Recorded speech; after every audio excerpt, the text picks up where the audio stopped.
Inovação, segurança, programação, tecnologia, desenvolvimento. Começa aqui. Let's begin. DevSecOps, o seu podcast de segurança em tecnologia.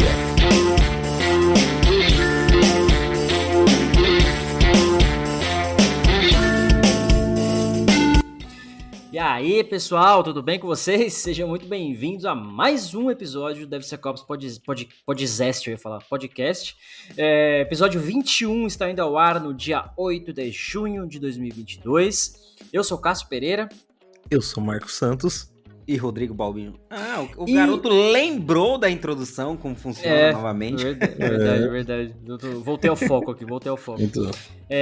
Episódio de hoje, parte 7 do nosso SDL, né? A gente vai falar hoje sobre Manage the Security Risk of Using Third-Party Components. Basicamente, a gente vai abordar o grande tema aí do momento, que é o famoso SCA, né? O Software Composition Analysis. Vamos falar um pouquinho de processos, ferramentas, para te ajudar a entender como aplicar isso na prática. Antes do episódio, como sempre, vale lembrar que o DevSecOps Podcast tem o apoio da Checkmarx e da Nova 8, que são especializadas em segurança de sistemas e código seguro. O link da Nova 8, a distribuidora da Checkmarx no Brasil, está abaixo da descrição do episódio. Lá no YouTube, no vídeo e no site, normalmente a gente coloca os links todos lá. Bom, jovens do meu Brasil, Verenil, eu gosto muito de falar desse tema. Esse tema, 2 episódios pra frente, 3 pra frente, eu gosto de falar também, mas sem dar muito spoiler, né? Inclusive tem um episódio fantástico vindo aí, que é o 9º, né, da nossa série do SDL, o episódio sobre SAST. Pica, o melhor. Tá muito bom esse episódio, já tá gravado. Mas vamos falar hoje de SCA, né? O gerenciamento dos riscos de segurança na utilização de componentes de third party, né? Componentes terceiros, componentes open source e tudo mais. Então a gente vai falar um pouquinho sobre isso. Vamos falar um pouquinho também de ferramentas e tal. Queria já começar com uma treta. O que faz primeiro? SAST ou SCA? Os dois juntos. Não é nenhum nem o outro. É os dois ali, é um conjunto. Não tenho dinheiro, o que eu faço? Comece tranquilo, cara, assim, Não, pensando numa estratégia onde 70% ou mais de um código criado pelo desenvolvedor é feito de biblioteca de terceiro, frameworks, entre outras coisas, diria que o cara desenvolve 10 ou 20% no máximo daquele código, eu começaria pelo SCA. O senhor está me dizendo que a minha aplicação não sou eu que desenvolvo? Sim. A sua aplicação é Lego. Você pega os bloquinhos do Lego, vai montando. Você tem só a criatividade de montar e saber quais blocos você precisa, mas os blocos estão prontos, né? Essa é a verdade. Bom argumento. Começaria por SCA, porque ele na verdade, ele tem mais partes de código terceiro na sua aplicação do que o seu próprio código, né? Exatamente. E eu começaria por ali. Posso estar errado? Posso. A discussão é pra isso. Inclusive, você abre até uma visão de que se você identifica no SCA que aquela biblioteca X está vulnerável, automaticamente você já mapeou outras aplicações que usam a mesma biblioteca, né? Exatamente. Então, já é uma boa. Inclusive, queria introduzir, né, esse episódio, além dessa pergunta, falar exatamente sobre isso. Acho que um dos pontos que o pessoal mais peca quando você começa a fazer SCA, né, ou começa a analisar os seus componentes terceiros, enfim, mais peca você confia muito na ferramenta para fazer isso para você. Enquanto que um passo atrás deveria ser dado, que é justamente você construir o pessoal chama de SBOM, né, o Software Bill of Materials. Então, para você saber a lista de materiais que compõem a sua aplicação, é literalmente você ter uma lista, ou que o próprio SDL sugere, né, um inventário de todos esses componentes que você utiliza. Ah, Cássio, mas é um absurdo manter isso. Se você pensar para uma aplicação que está pronta, é mais fácil, porque você vai lá no package.json, lá no NuGet e lê o que tá lá, né? Você só lê, a ferramenta já fez para você. Você vai lá e lê e tá lá os componentes que você usa. E aí você pode fazer um dependency tree, por exemplo, e pegar a dependência da dependência e assim por diante. Ah, não tem isso ainda? Então quer dizer que você está construindo o projeto agora. Então você já começa fazendo isso. Mantém um inventário das bibliotecas que você vai usar. Inclusive, aqui na empresa onde a gente trabalha, a empresa onde eu trabalho, né, aqui na Europa, na verdade, a gente tem um processo aqui que é justamente esse levantamento, esse inventário. Então, na fase de arquitetura, na fase de design, lá quando você está pensando na aplicação, o cara fala, beleza, eu vou precisar usar a biblioteca para fazer chamada de API. Um exemplo, tá? Eu vou precisar, no Python, lá, importar o request, por exemplo. Então, beleza. Então, é o request que eu vou definir que eu vou usar, qual é a última versão, deixa eu já ver se tem vulnerabilidade reportada, bom, legal. Então, eu vou definir que vou usar este componente para fazer o que eu quero, porque ele tem o que eu preciso. Legal, já documenta que você tem o componente tal, na versão tal vai ser utilizado para tal fim. E esse componente depende desses outros aqui. Próximo componente você precisa, esse. E assim você vai fazendo a sua própria lista de materiais, ainda na fase de design. Porque você tá, né, construindo a aplicação ali na parte de arquitetura, você já sabe alguns componentes que você vai utilizar. Muitos vão surgir durante o desenvolvimento, e aí sim a ferramenta vai te dar essa velocidade, essa agilidade, mas fazer esses inventários pode começar bem antes. Então sugiro que o pessoal aí, né, comece a fazer um pouquinho disso, comece a criar essa lista, manter esses componentes. Ela é inicial, porque depois que você vai ter, a gente vai falar um pouquinho de ferramenta de SEA, né? Depois a ferramenta de SEA vai te gerar isso automaticamente, mas você vai validar se bate com aquilo que você definiu. Então você falou, cara, beleza, na minha arquitetura que eu defini que eu tenho 10 componentes. Rodou lá na ferramenta, você viu que tem 20. Falou, opa, peraí, cara. Não tem coisa que é dependência só em tempo de desenvolvimento, é dependência de framework, de máquina, enfim. Então vai te ajudar a fazer esse check aí, né? Muito bom, cara. Boa. É uma ideia, ideia. Acho que a gente fala de componente de terceiro, acho que seria bom deixar bem claro o que é isso. Então, tipo, sempre que a gente fala de componente, a gente está falando de biblioteca realmente. É o que você está usando ali para usar alguma funcionalidade que já foi desenvolvida, né? Quando você cria uma função, alguma coisa, você vai armazenando em suas bibliotecas e você consegue... Tem bibliotecas open source, ou você compra, enfim. Usa essas bibliotecas que já foram escritas. Então, só para deixar bem claro, né? A gente chegou falando de SCA e chegou metendo um pau e às vezes a galera não conseguiu entender bem o que é. E o SCA ele vai fazer a análise dessas bibliotecas, ele vai identificar quais são as bibliotecas que você está utilizando, que não são suas, para fazer análise para ver se identifica vulnerabilidades. Né? Eu gosto de usar de exemplo, Rodrigão, os validadores, né?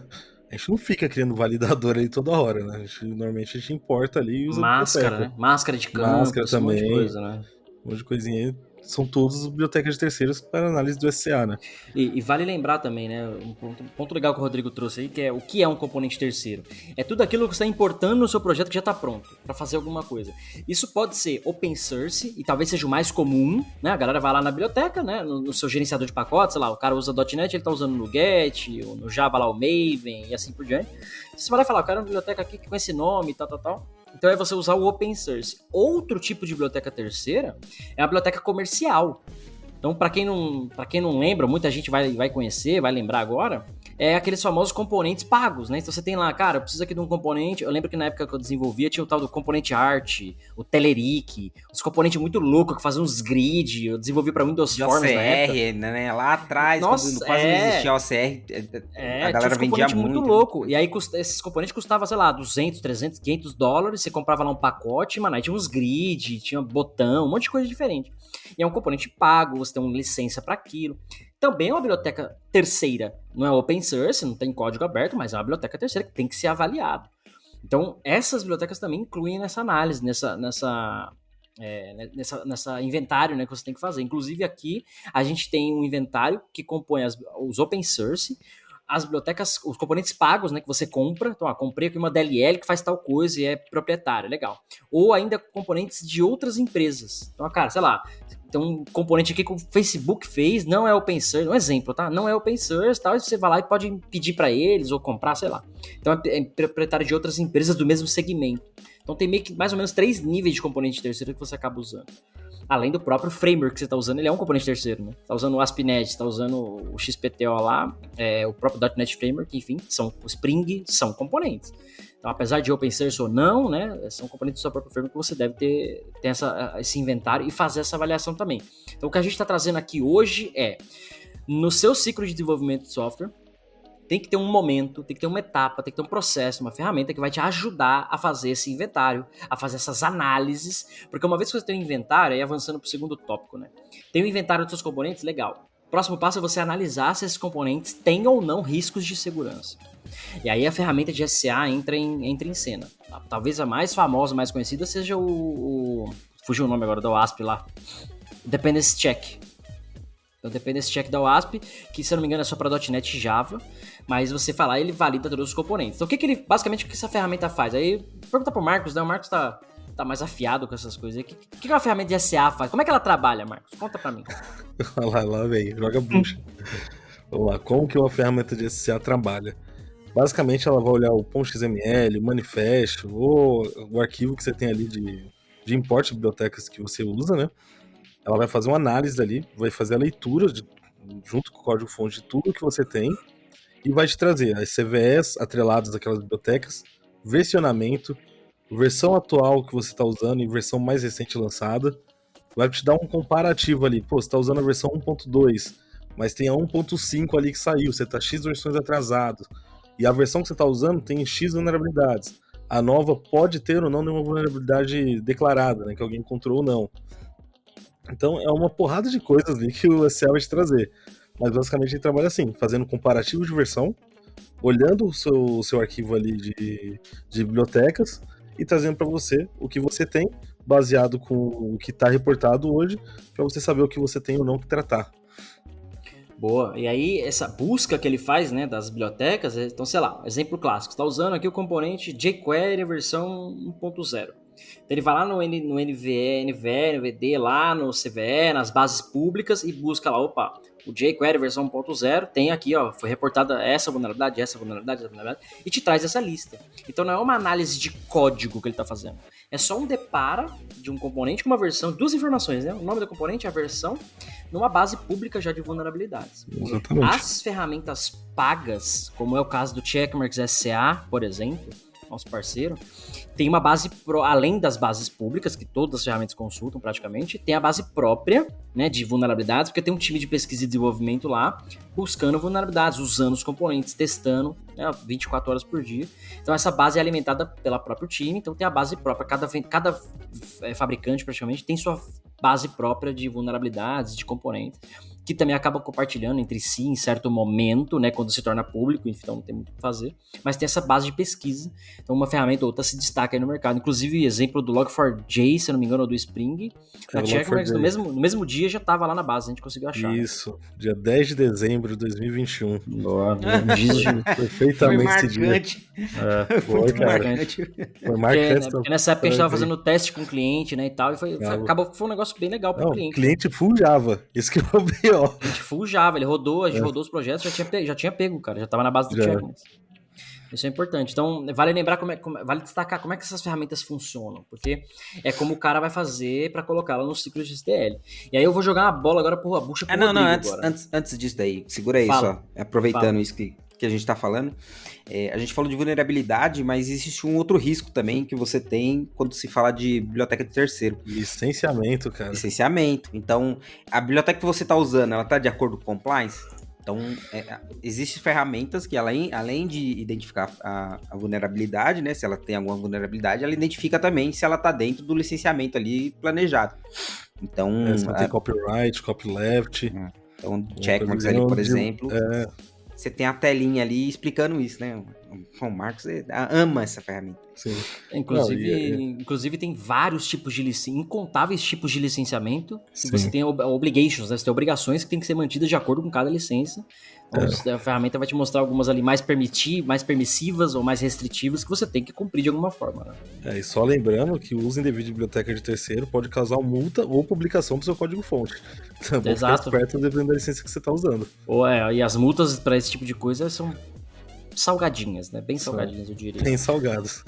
Tem inclusive algumas coisas só que manda pra cadeia, né? Que é pensão. Não pagar pensão e pirataria de software. Pirataria. Maria da Penha.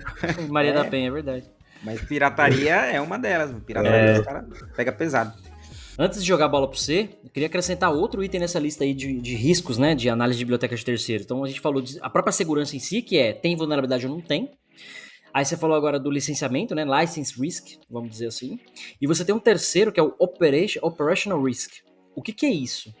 Algumas ferramentas de SCA, elas te mostram o seguinte, olha, você está aqui com o jQuery 1.0, por exemplo. Tá? Ou que você esteja no jQuery na última versão, tá? Eu uso o jQuery porque ele é muito popular, não é o caso do exemplo que eu vou falar agora, mas ele é um componente muito popular. Então você está na biblioteca XPTO, por exemplo, ou jQuery, enfim. E essa ferramenta ela vai te mostrar o seguinte, olha, este componente open source, ele não tem commit há 1 ano. Não tem nenhum pull request há 1 ano, né? No repositório ninguém tá mexendo, não teve mais atualização, não teve mais update. Então isso, ele é um risco operacional para você. Por quê? Se você tá usando um componente que não tem mais manutenção, Daqui a pouco sai uma vulnerabilidade nele, alguém descobre uma vulnerabilidade, quem vai arrumar a vulnerabilidade? Então, por si só, o componente ele pode se tornar obsoleto e se tornar um risco operacional para você. Por que operacional? Porque você vai ter que parar, mexer, atualizar, trocar o componente, whatever. Ou ainda, né, quando sai uma vulnerabilidade, tem que fazer um patch, alguma coisa assim. E se não tem ninguém dando manutenção naquilo, o risco de sair um problema e ninguém dar manutenção é muito grande. Então esse operational risk que te traz esses insights, né, de cara, esse componente open source aqui tá muito tempo sem atualização, é muito bacana. E vale destacar aí para algumas ferramentas também que tem. Já vi empresa sair do ar por conta disso daí. Cara, é foda, né? É verdade. É interessante a gente falar de SCA, né, de biblioteca de terceiro, porque é muito fácil você ser invadido por conta disso. Então, tem um exemplo bem babaca que você fala, caramba, é verdade. Primeiro que é biblioteca de terceiro, então alguém está fazendo commit ali, alguém tem acesso. Então, quando faz isso, cara, não sei descrever de uma forma pior do que essa, mas são backdoor. Você tá dando um backdoor para sua empresa. Então, eu tô usando a biblioteca X, tá lá. Alguém faz commit. Se ela é aberta, a comunidade faz commit. Isso eu ia falar, se for open source é ainda pior. Você só manda atualizar e acabou. Você não vê o código, você não confere aquilo de fato, né? E outra, aí, acontece com muita frequência, você não seta a versão da biblioteca que você está usando, então você deixa em aberto. Tá aí o risco. Ele vai atualizar, a próxima vez que sua aplicação subir, ela vai baixar de novo essas bibliotecas. E se ela identificar que tem uma atualização, ela vai baixar essas versões mais atuais. E daí a sua aplicação começa a se comportar de uma forma que você não sabia. Então, você tá atrás, né, da evolução da sua aplicação. Ela evoluiu e você não sabe. Mano, é um risco. Cara, só de pensar nisso que o Marcos falou, né? Que 70% da aplicação é código terceiro. Cara. E assim, isso se mostra na prática, nas POCs e tudo mais, quando a gente faz análise de cliente aí, né? Você roda lá o scan, cara, é 200, 300, 500, 800 bibliotecas. É muita biblioteca. E aí o cara fala, pô, mas eu não usei tudo isso de componente. Aí é onde entra aquela questão, que é o grande problema da segurança hoje, é o supply chain. Então você tem a dependência da dependência da dependência. Então você vai usar uma biblioteca de fazer request em API, por exemplo, ou request em HTTP, né? Então ela depende de uma outra que depende de outra. Saca? E essa ramificação você não tem controle.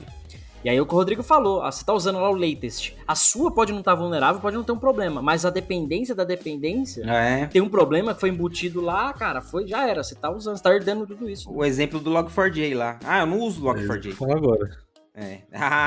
Você não sabe, mas você usa. Você que não sabe, mas 99,9% de todo mundo que usa Java tá usando Log4j obrigatoriamente. Você pode não usar pra programar, mas praticamente tudo que você usa como ferramenta tem um Log4j embutido. Exatamente, tá ali. E agora o Spring também, né? O Spring é muito popular, o Spring Boot.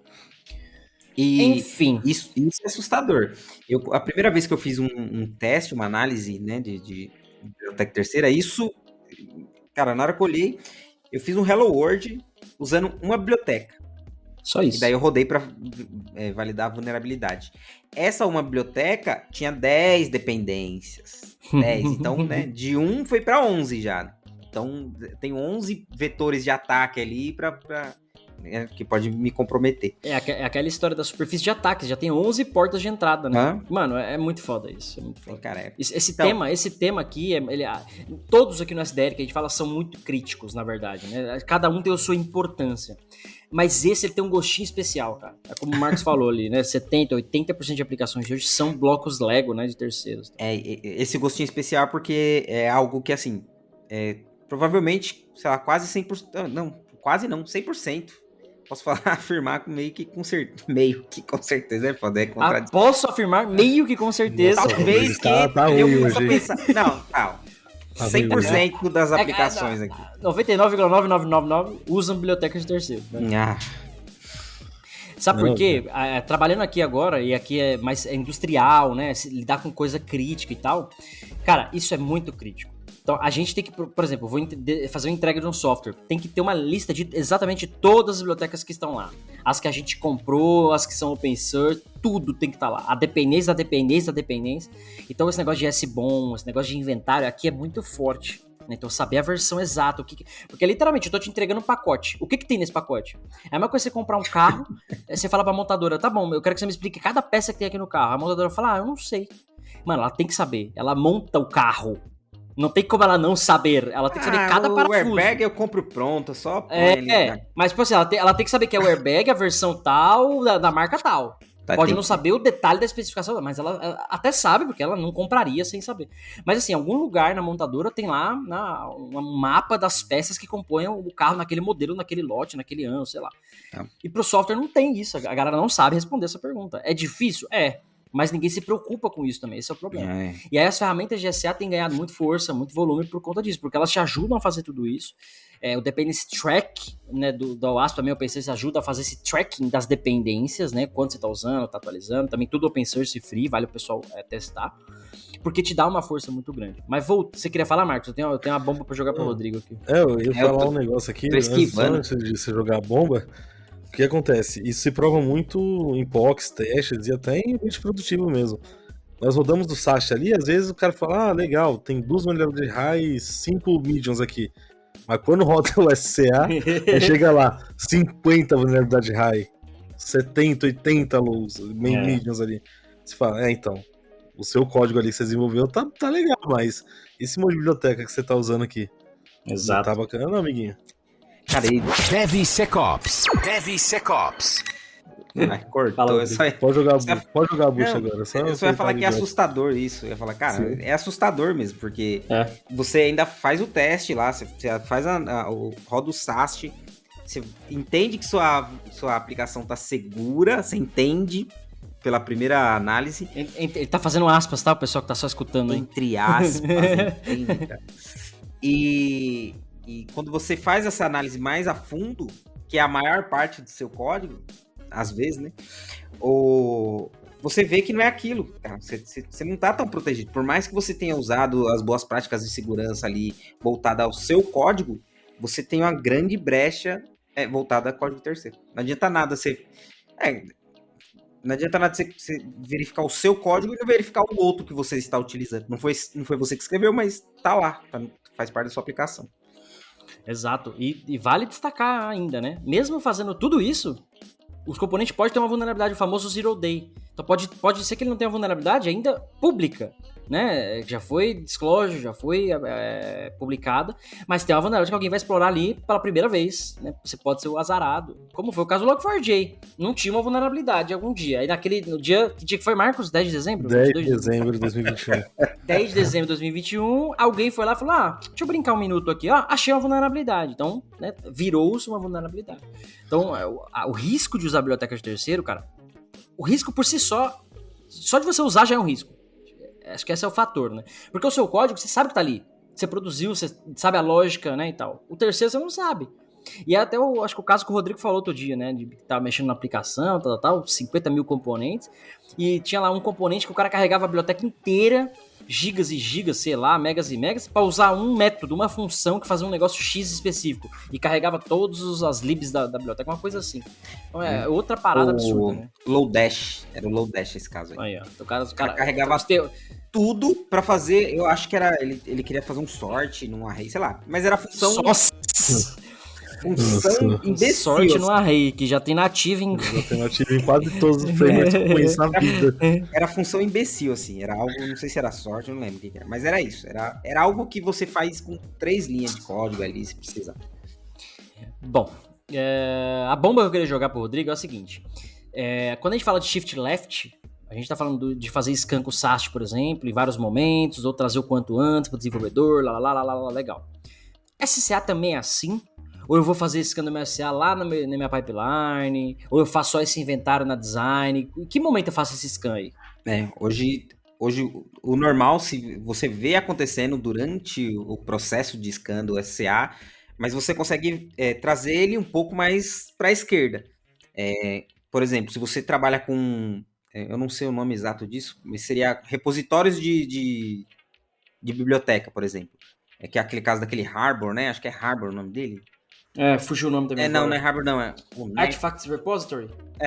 Você armazena já todas as suas bibliotecas, você tem ela lá. Então, Você cria o seu repositório, né? isso. Então ele vai ser como se fosse um proxy. Ele vai chamar, ele vai verificar se você já tem. Se você não tiver, ele vai lá fora, traz, armazena e manda. A próxima vez que você pedir ele vai pegar do seu repositório. Então ele busca ali. Então, se você já tem tudo armazenado, se você tem todas as versões ali, você já consegue identificar essas possíveis vulnerabilidades. Então, não sei realmente, de fato, se existe uma ferramenta que conversa direto com esse repositório, mas que você armazena essas vulnerabilidades. E se você já identificou ela em algum scan, você poderia flagar elas lá, sei lá, no campo. Não sei, você poderia cruzar esses dados, né? Eu realmente não conheço ferramentas se ela faz mesmo esse cruzamento, mas tem como você armazenar só bibliotecas que já foram validadas, ou excluir bibliotecas que têm X vulnerabilidades. Meter um warning ali pro cara, né? Inclusive, acho que pegando o gancho da própria pergunta, né? O SCA, assim como o SAST, pra mim o scan que você tem que fazer a todo momento. Fez um pull request, fez um commit ali, dá pra você fazer scan.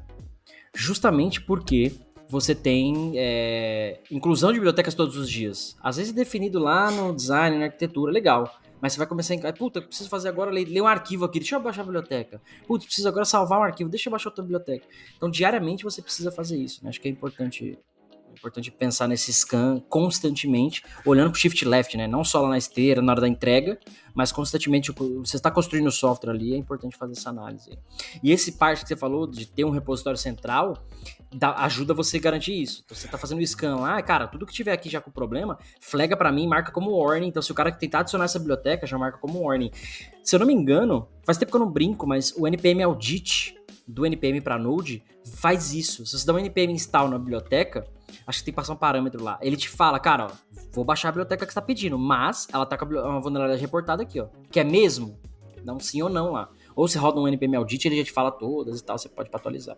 Mas quando você tá adicionando a biblioteca, ele já faz isso. O GitHub acho que tá com umas iniciativas de fazer isso, porque é justamente, cara, é onde tá um dos maiores problemas, o supply chain. Então, evitar que você até adicione a biblioteca com problema, ou pelo menos te perguntar ali, né, cara, ó, tem um problema aqui, você quer mesmo? Acho que isso ajuda bastante. Colocaria um pouco mais de ênfase nesse, né? Você tá adicionando uma biblioteca com vulnerabilidade. Você é imbecil! A pergunta, are you fucking stupid?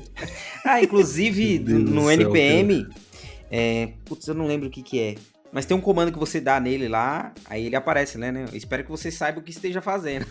Aí, tipo, pode crer. É no Git, né? Git revert, Git não sei o que, um bagulho assim. Eu não lembro. Eu lembro que você dá um comando lá. Espero que você saiba o que esteja fazendo.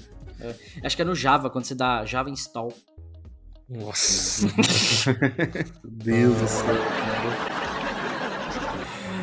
Eu vou falar mal do Java, não. Já falei muito mal do Java. O Cássio é .neteiro.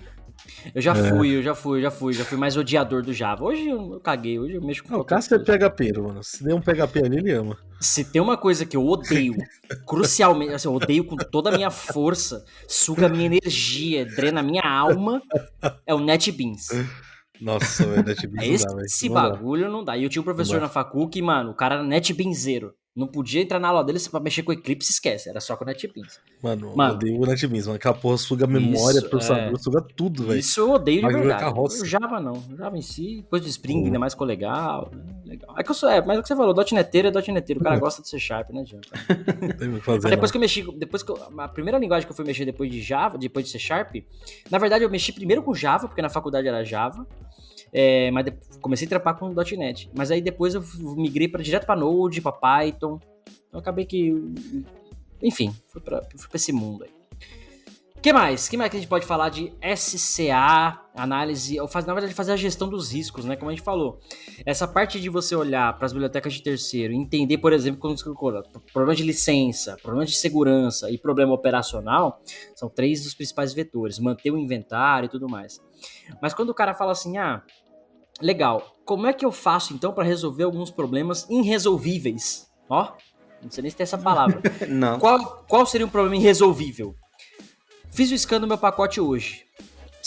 Já estou na última versão e tem uma vulnerabilidade reportada. O que faço? Fica a pergunta aí pra vocês. O que vocês fazem? DevSecOps. Senta e choro. Cara, sempre choro também. Ou desabilita a biblioteca temporariamente ali. Boa. Aí, cara, Fazer pessoal, alguma coisa, contratem os consultores de segurança aqui. Se tiver um problema desses, eles vão falar, ó, senta e chora. Senta e chora. Não, mas agora, brincando, mas falando a verdade, o melhor jeito é habilitar, remover ela temporariamente, né? Tentar achar alguma paralela. Eu já vi acontecer já disso, né? De remover ela, desabilitar. Mas existem bibliotecas que elas são. Não dá pra simplesmente tirar. São essenciais, né? Tem coisa que não dá. Tem coisa que pode ser o core ali da aplicação, faz parte do core, então você não consegue desligar. O que geralmente acontece é você pegar a biblioteca a versão estável dessa biblioteca. Então, às vezes você está usando a mais recente, às vezes, sei lá, algumas versões antes dela, ela é estável. Tipo, ela recebe mais atualizações, ela está sempre se mantendo. Então, você volta ali, você deixa garantida. Downgrade?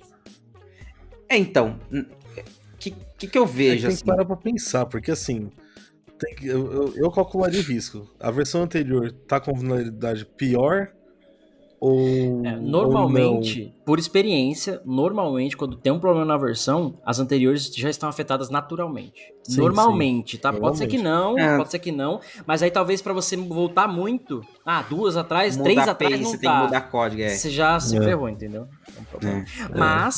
Mas assim, aí até cortando um pouco vocês, mas colocando um caso que eu vi, quando foi o próprio caso do Spring, do Log4j, se não me engano, o pessoal postou no Twitter, uma menina lá postou no Twitter falando exatamente isso. Falou, cara, o que fazer nesse caso? Não tem patch ainda, tá bom. Primeira coisa, dá pra trocar a biblioteca? Isso que o Marcos falou. Dá. Putz, tem outra biblioteca aqui, dá pra trocar, vou demorar 2 dias, troco aqui, beleza. Não dá pra trocar. Dá pra desativar? Deixar fora? No caso do Log4j, cara, deixa sem log. É plausível que por um risco de segurança você fique sem o log, dependendo do nível do log ali, mesmo que seja audit log, cara, desliga. Não é... Cara, você tem um risco de alguém invadir a sua aplicação remotamente, dos seus servidores, e ficar sem log, o que você quer fazer? Você tem que escolher entre os dois, você vai ficar sem log. Então você vai lá e comenta, por exemplo, né? Comenta a biblioteca, comenta. É uma saída. Outra saída cara, se a sua aplicação não é crítica, por incrível que pareça, desliga. Deixa fora do ar. O risco pra você pode ser menor, você perder dinheiro, sei lá o que, fora do ar, do que a parada exposta. Então você tem 3 saídas já, 3 alternativas. E uma quarta, que às vezes é a mais prudente, quais outras mitigações você pode fazer? A vulnerabilidade é do cara conseguir Remote Code Execution, um RCE, né? O cara consegue executar código remoto na minha máquina. Cara, vai lá no AF, mete uma regra. Vai na máquina, nos servidores, desativa tal coisa, tal serviço. Sei lá, você começa a fazer outras mitigações, né? Aquela história que eu falo, né, da casa, né? Cerca elétrica, câmera, alarme. Então você vai olhando para outras partes de segurança que vai te ajudar a conviver com aquele risco, sabendo que você está mitigado, sabendo que você está monitorando. Então, você tem algumas saídas, não é desesperador, né? Mas você tem algumas saídas. Então, um exemplo clássico. Aconteceu aqui na Irlanda, se eu não me engano, na época do Covid. Os caras pegaram um ransomware. Não sei se estou misturando o caso, mas foi algo assim, tá? Os caras pegaram ransomware e detectaram enquanto ainda não estavam todas as máquinas criptografadas. Então, tava rolando ainda na rede. Máquina de UTI, máquina crítica, ou seja, ninguém podia dar entrada no hospital ou sair do hospital, enfim. O que os caras fizeram? Mano, desliga. Desligou tudo. Então, as máquinas que foram desligadas antes da infecção estavam livres. Os caras isolaram ela da rede, voltaram. Então, conseguiu operar para 20, 30% do hospital com aquelas máquinas, já estavam isoladas, não foram mais infectadas, enquanto tava resolvendo o problema das outras. Mas assim, mano, desliga. E olha só, é um hospital, mano. É crítico por si só. Informação sensível, né? Operação sensível. Mas a decisão foi, cara, é melhor porque... E se eu não consigo recuperar depois? Né? É melhor do que parar a infecção. É mais ou menos a história pra quem assiste filme de zumbi, o Walking Dead da vida, o cara toma uma mordida no braço, o nego já vem com o facão e arranca o braço, tá ligado? Corta o braço fora. Mas, mano, pra quem assiste o filme de zumbi é verdade. Você quer morrer pela infecção e virar um zumbi ou arranca o seu braço e você fica de boa? Mano, arranca essa Vira porra aí, zumbi. né? Só Pô. dá anestesia antes. DevSecOps. DevSecOps. Mas, mano, às vezes, parece que a galera às vezes não enxerga isso. A gente tá falando de segurança, mano. Cibersegurança. Não é brincadeira, é crime, é ataque, é uma parada violenta às vezes. Então, às vezes, a decisão é essa, mano. Mano, tira do ar, desliga a porra do bagulho, troca o componente, não sei. Ou mete uma mitigação paralela ali pra conviver com o risco, mas o importante é tomar uma decisão. E o pior de tudo é saber que você tá usando aquele componente. Dos Aí males que tá o menor, né? Exatamente. Aí que tá o jump of the cat. Né? Porque se você fala, cara, saiu um problema do Log4j, aí o pessoal olha pra dentro da empresa assim e fala, cara, a gente usa o Log4j? Mano, essa pergunta não tem nem que existir. Você tem que simplesmente já partir pra ação do, mano, eu uso, eu sei que eu tô usando, ou partir pra ação do, mano, tô com o fim de semana tranquilo porque eu sei que eu não uso. Tipo, não tem que ter essa pergunta, será que eu tenho? Mano, Difícil, não. hein? Difícil você pegar alguma empresa com um nível de maturidade que responda isso, assim. Ah, eu tenho Então, ou não tenho? eu tô falando isso agora porque eu sei que aqui tem. Aqui onde eu tô, tem. Então, cara, a gente usa o Log4j? No caso aqui, não. Porque Então, aqui é tudo. Há muitas coisas são .NET, outras linguagens, mas não tem Java, é entendeu? engraçado porque a gente já vem falando em outros episódios aí. Você vê bastante acontecer com sistemas de empresas críticas, né? Tipo, empresas que lidam com a vida, por exemplo, aí, né? Então, se houver falha de segurança, cara, você pode estar matando pessoa. Ou crítico financeiro. Então, é um banco, é uma instituição financeira. Cara, os caras não tem brincadeira. Se houver vulnerabilidade, vão explorar, vão arrebentar de tirar dinheiro. Então, para eles também é crítico. Agora, para a grande maioria das empresas aí, que é serviços, que é vendas e tudo mais, o pessoal não tem essa mentalidade de criticidade, né? Então, cara, vai passando. A gente sempre falando, eles sempre trocam pela velocidade. Eles preferem agilidade do que garantir a qualidade e segurança. Então, acontece com muita frequência isso, né? O paralelo do SCA, que a gente tá falando agora, né? Third Party Components, Managed Risk, é exatamente o recall das montadoras, né? O cara lançou o carro novo, a galera comprou, aí do nada falou, mano, recall do modelo tal, se você comprou na tal lugar, tal, não sei o quê. Recall, por quê? Porque o parafuso não sei da onde tem um problema e você pode ficar sem freio. Mano, o legal e olha o detalhe, né? Os caras têm o inventário dos componentes, ainda tá rolando o teste, ou alguém reportou um teste, um problema. Cara, temos um problema, foi identificado, comunica todo mundo, né? Traz aqui o carro, a gente vai arrumar. É a mesma coisa com o SCA. Você tem um inventário dos seus componentes? Tem. Você tá monitorando? Tô. Opa, saiu uma vulnerabilidade aqui. Opa, então eu tô usando, vou atualizar esse cara, ou vou avisar os meus clientes. A diferença é que você não precisa correr atrás de 2 milhões de carros, de juntar toda a infraestrutura para suportar a troca dessa peça. É mais fácil, né? Em teoria é mais fácil. Cara, uma coisa legal que eu queria comentar, que tem no SCA da Checkmarx, não conheço todas as aplicações de SCA que existe no mercado, mas algumas delas também sei que tem, que é o quê? É meio que inventariar mesmo suas aplicações, né? Você tem lá um local lá, que eles chamam de report dentro da Checkmarx SA, mas pode ser qualquer outro nome das outras aplicações, onde você tem todas as suas aplicações e tem as vulnerabilidades. Você busca o nome, sei lá, Log4j, vai trazer listada todos os seus projetos que estão utilizando aquela biblioteca. E além disso, tem também o Knowledge Center, que é onde você coloca lá, por exemplo, org.apache, Log4j. Você pesquisa e vai te trazer todas as versões, as versões com vulnerabilidade e a versão que você tem sem vulnerabilidade também. Para você, antes de começar a codificar, já saber qual versão que você vai começar utilizando, né? Você já tem essa noção. E isso depois isso ajudaria no downgrade que o Rodrigo falou, sugeriu ali no problema, né? Cara, ó, sei que a versão tal não tem problema, eu vou lá e volto. Né? Talvez, ou ela não tem problema, ou ninguém identificou, né? Mas... eu costumo falar que ainda não foi divulgada, né? Ainda não tá disponível, mas... É legal assim, você já acha. Se você tá 10 versões na frente e aquela não atrás não tem, cara, dificilmente alguém vai estar usando ela ainda e vai achar problema e tal. Mas pode acontecer. Log4j aconteceu. Mas o que acontece também com frequência é desenvolvedor usar sempre a versão mais atual. Então, às vezes você tem, para aquela biblioteca você tem um suporte para aquela versão, então eles Eles vão dar um suporte por mais 1 ano, 2 anos, daquela versão daquela biblioteca, só que mesmo assim tá rolando atualizações. Então você tem aquela versão garantida e sempre revisada. E enquanto as outras estão avançando. Então talvez ela realmente seja mais segura, por mais que ela seja mais antiga, até porque... pode ser que ela tenha um número menor de features. Então, a vulnerabilidade ela só apareceu depois que acrescentou a feature tal. Então, a vulnerabilidade aparece pra frente. Então, depende, né? Tem caso e caso ali. Boa. Sim.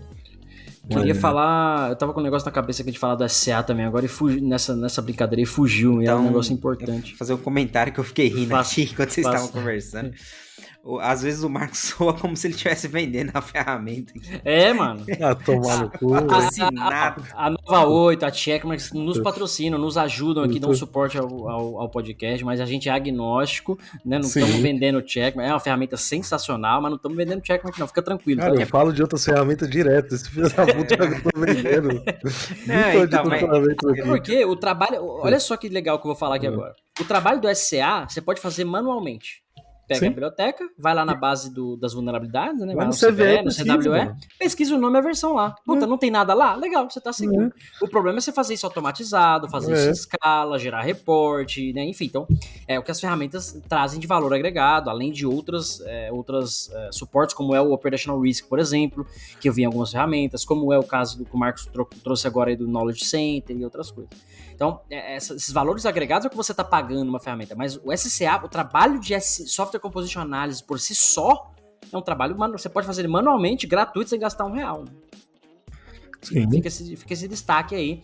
E se você começa a fazer esse inventário antes, vai ficar mais fácil para você no futuro. Se você não tem inventário nenhum, de biblioteca nenhuma, aí você tem um problema. Né? Aí é o jump of the cat, você não tem. Jump of the cat.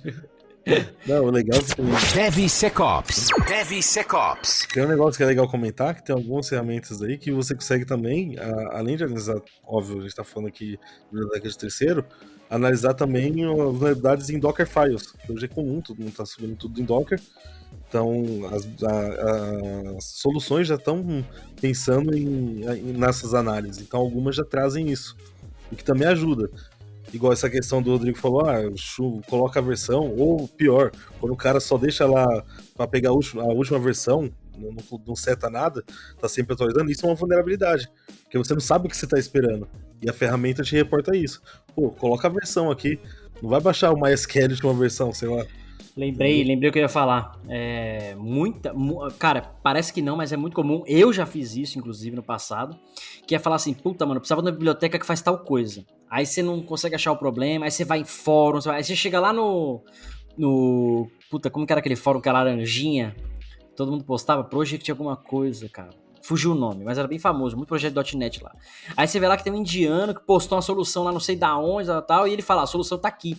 E aí ele fez a biblioteca para aquilo. Ou seja, não é um open source real, não, tá público ali, mas não tá num repositório, não tá num package management, tá lá o arquivo, você vai lá e baixa. Mano, o bagulho não tem fonte nenhuma, confiabilidade zero, você tá desesperado pra criar aquele menu bonitinho que você viu ali, aí você fala, mano, vou baixar, vou fazer, funcionou, pô, produção. Foda-se. Mas, mano, eu fiz isso assim, que eu me lembre, por baixo umas 5, 6 vezes, por baixo. Falar, mano, baixa um componente aqui que não era uma biblioteca. Então, essa prática de baixar, usar um componente, mano, sem fonte nenhuma, obviamente tem uma fonte, mas assim, não tem uma fonte confiável, mano, é o que o Rodrigo falou, né? É a mesma coisa que você... sei lá, fazer um paralelo aqui, você saber que o parceiro tem o HIV positivo e você fala, vamos no pelo que tá tudo certo. É a mesma coisa, você sabe, mas você, mano, é só o vírus não vai ver, hoje ele não vai ver. Hoje vai ver, só uma vez, rapidinho. Só rapidão. Hoje tá frio, tá com preguiça. Bom, tá bom, né? Falamos bastante de SA, Third Party Components, né? Management Risk of Third Party Components. Acho que tem bastante assunto pro pessoal já sair daqui com algum conhecimento, com alguma coisa pra fazer, né? Fala, Rodrigo, você tá dando risadinha. Não.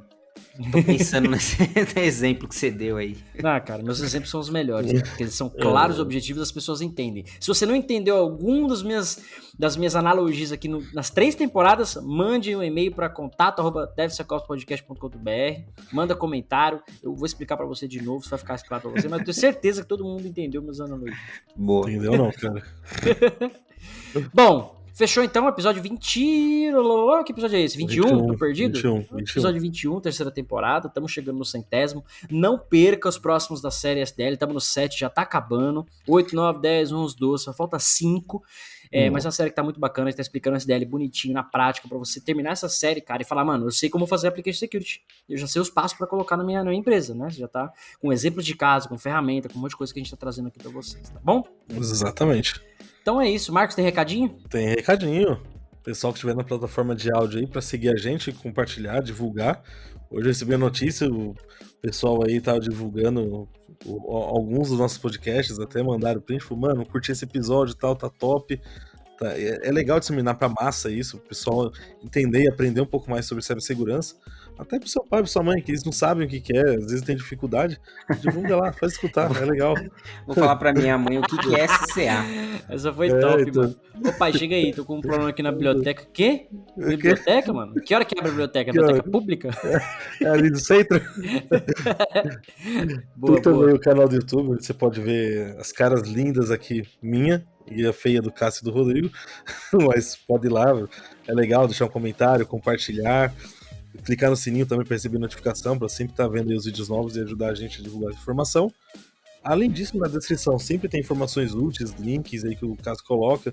Tem link pro canal do Telegram, onde está sempre sendo divulgado ali informações de vídeo, não só do DevSecOps, como do Cássio também, do canal Cássio Batista Pereira, então vale a pena ir lá olhar. Canal do Discord também, tem sempre com informação, o pessoal também conversa bastante. Link do Facebook e logo no Orkut aí e nas outras coisas que for criando aí pra vida. Isso aí. Tô me movimentando igual. Lembra do programa Fantasia? Fantasia. Isso que eu tô vendo no YouTube. Tava fazendo assim, né? Então vai lá no YouTube você vê um pouquinho do Fantasia. O reloginho.